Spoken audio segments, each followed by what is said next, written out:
مکھیوں کا یہ reaction camera کے ذریعے لائیو دیکھا جا رہا ہوتا ہے اور ایکسپرٹس سیدھا اس اسپاٹ پہ پہنچ کر مکھیوں کو ان کا ریوارڈ دیتے ہیں اور لینڈ مائن کو کھود کر ناکارہ بنا لیتے ہیں۔ آج تک صرف ٹرینڈ کتوں اور مدو مکھیوں کو ہی سیکیورٹی پرپز کے لیے استعمال نہیں کیا گیا، بلکہ اور بھی کئی جانور ہیں جن کو ہسٹری میں ملٹری آپریشنز کے لیے بھرپور استعمال کیا گیا تھا اور یہ ان کے لیے بہت فائدے مند بھی رہے۔ اس پر ایک ڈیڈیکیٹڈ ویڈیو آپ لوگ جلد ہی زیم ٹی وی پہ دیکھیں گے۔ امید ہے زیم ٹی وی کی یہ ویڈیو بھی آپ لوگ بھرپور لائک اور شیئر کریں گے۔ آپ لوگوں کے پیار بھرے کامنٹس کا بے حد شکریہ۔ ملتے ہیں اگلی شاندار ویڈیو میں۔ یہ ہے وہ جہاز جو یونائٹڈ عرب ایمریٹس میں کلاؤڈ سیڈنگ کے ذریعے آرٹیفیشل بارش کرواتا ہے۔ اس کا رجسٹریشن نمبر N6151A ہے اور یہ امریکہ کی پرائیویٹ کمپنی کا جہاز ہے۔ فلائٹ ڈیٹا ریکارڈ میں دیکھنے پر مجھے معلوم پڑا کہ اسی رجسٹریشن نمبر کا جہاز دبئی میں فلڈ سے صرف ایک دن پہلے 15 اپریل 2024 شام کو 4 بجے ابو دھابی میں زائد انٹرنیشنل ایئرپورٹ سے ٹیک آف ہوا۔ سیٹلائٹ ویو کے ریکارڈز میں دیکھنے پر معلوم پڑا کہ ٹھیک اسی دن اور اسی وقت یونائٹڈ عرب ایمریٹس کے اوپر کافی سارے بادل تھے جن کو برسانا شاید اسی جہاز کی ذمہ داری تھی۔ ٹیک آف کے بعد یہ جہاز کہاں گیا اور اس نے کیا کچھ کیا، اس کے بارے میں ویڈیو میں آگے چل کے بات کرتے ہیں۔ ناظرین، عام طور پر یہی خیال کیا جاتا ہے کہ UAE کی آب و ہوا بہت ڈرائی ہے اور وہاں پر بارشیں بہت ہی کم ہوتی ہیں، پر اس بار کچھ دنوں نہیں بلکہ کچھ گھنٹوں میں ہی اتنی بارش ہو گئی جتنی دبئی پورے سال میں دیکھتا ہے۔ دبئی کے شاندار ایڈمنسٹریشن سسٹم کی وجہ سے اس کو منی یورپ بھی کہا جاتا ہے، لیکن اس بار منی یورپ میں لاکھوں گاڑیاں، گھر، شاپس اور آفیسز پانی میں ڈوب گئے اور اگلے 5 دنوں تک پانی کو نکالنا دبئی گورنمنٹ کا سر درد بنا رہا۔ کیا یہ دبئی میں کلاؤڈ سیڈنگ کا نتیجہ تھا یا پھر ان کا سیوریج سسٹم فیل ہو گیا، اور اگر ہاں تو کیسے؟ 14 اپریل 2024 کو گلف آف عمان سے بارشوں کا ایک سلسلہ تیز طوفان کے ساتھ عمان میں داخل ہوتا ہے اور موسلا دھار بارش سب سے پہلے عمان کو ہٹ کرتی ہے۔ سڑکوں پر پانی جمع ہو جاتا ہے اور 20 لوگوں کا جانی نقصان ہوتا ہے۔ دیکھتے ہی دیکھتے یہ سلسلہ 16 اپریل تک UAE میں داخل ہو جاتا ہے۔ شروعات میں اس کو ایک نارمل بارش ہی سمجھا گیا جو کہ 20 mm تک تھی، لیکن دیکھتے ہی دیکھتے بارش بڑھتی گئی اور صرف چند گھنٹوں میں یہ 20 mm سے 142 mm یعنی قریب 5.5 انچ تک پہنچ جاتی ہے۔ دبئی کی بزی روڈز پر کئی فٹ گہرا پانی کھڑا ہو جانے کی وجہ سے یہاں ٹریفک کا نظام دھرم بھرم ہو جاتا ہے۔ لوگ اپنے گھروں میں قید ہو جاتے ہیں، جبکہ کچھ ایریاز میں تو گھروں کے اندر بھی کمر جتنا پانی جمع ہونے کی انفارمیشن ملی ہے۔ بہت سی ویڈیوز میں دیکھا جا سکتا ہے کہ لوگوں کے گھروں میں قیمتی سامان پانی کی وجہ سے تباہ ہو گیا ہے۔ تمام شاپس بند ہونے کی وجہ سے لوگوں کے پاس کھانے پینے کی اشیاء بھی ختم ہو جاتی ہیں اور لوگ بھوک کی وجہ سے بے حال ہو جاتے ہیں، لیکن بارش رکنے کا نام ہی نہیں لیتی۔ یہاں تک کہ دبئی انٹرنیشنل ایئرپورٹ، جہاں نارملی دن میں ہزاروں فلائٹس لینڈ ہوتی ہیں، رن وے پر گھٹنوں جتنا پانی کھڑے ہونے کے باعث فلائٹ ریڈار پہ یہ ایئرپورٹ کچھ ایسا منظر پیش کرنے لگا۔ جو جہاز ایئرپورٹ پر تھے وہ وہیں کھڑے کے کھڑے رہ گئے، جبکہ آنے والی تمام فلائٹس کو ڈائیورٹ کیا جانے لگا۔ ایئرپورٹ پر موجود مسافروں کا سفر گھنٹوں کے بجائے اب دنوں میں تبدیل ہو جانے لگا۔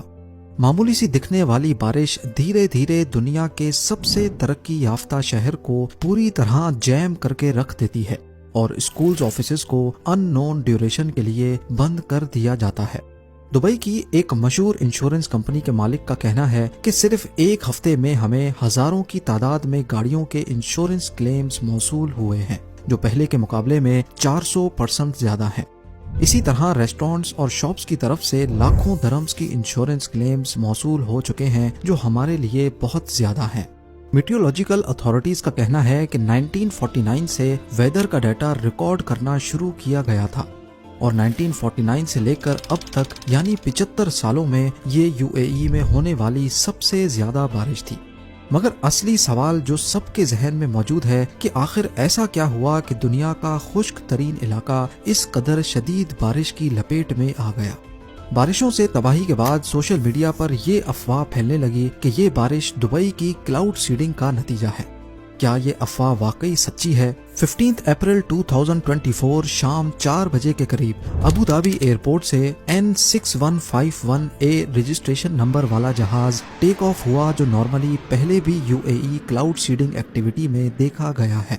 اس کے روٹ میں دیکھا جا سکتا ہے کہ پہلے وہ سیدھا یونائٹڈ عرب ایمریٹس کے ایسٹ کوسٹ پر موجود پہاڑی ایریا کے اوپر گیا اور وہاں گول گول چکر لگائے۔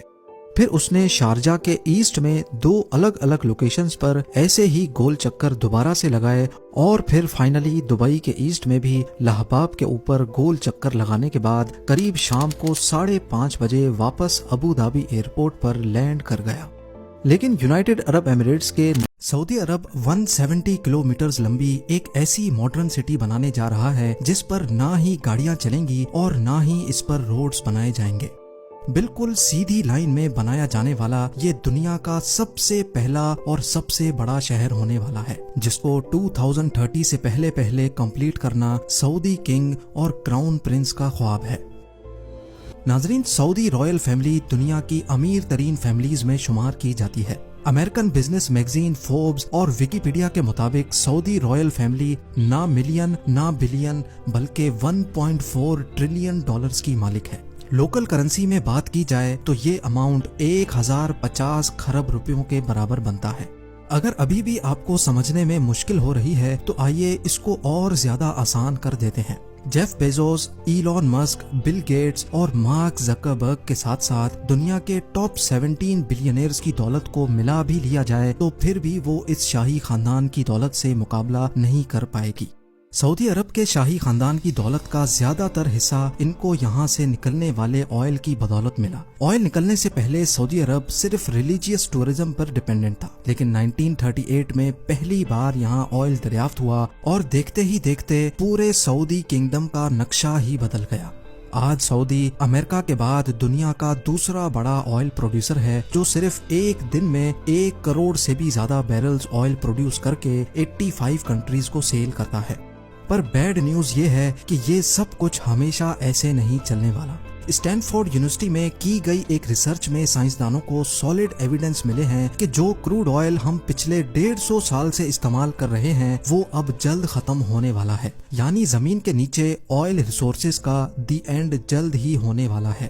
ریسرچ میں اندازاً بتایا گیا ہے کہ 2052 تک دنیا سے کروڈ آئل ختم ہو جائے گا یا اس کی کوانٹٹی اتنی کم رہ جائے گی کہ اس کو نکالنا پروفیٹیبل ہی نہیں رہے گا۔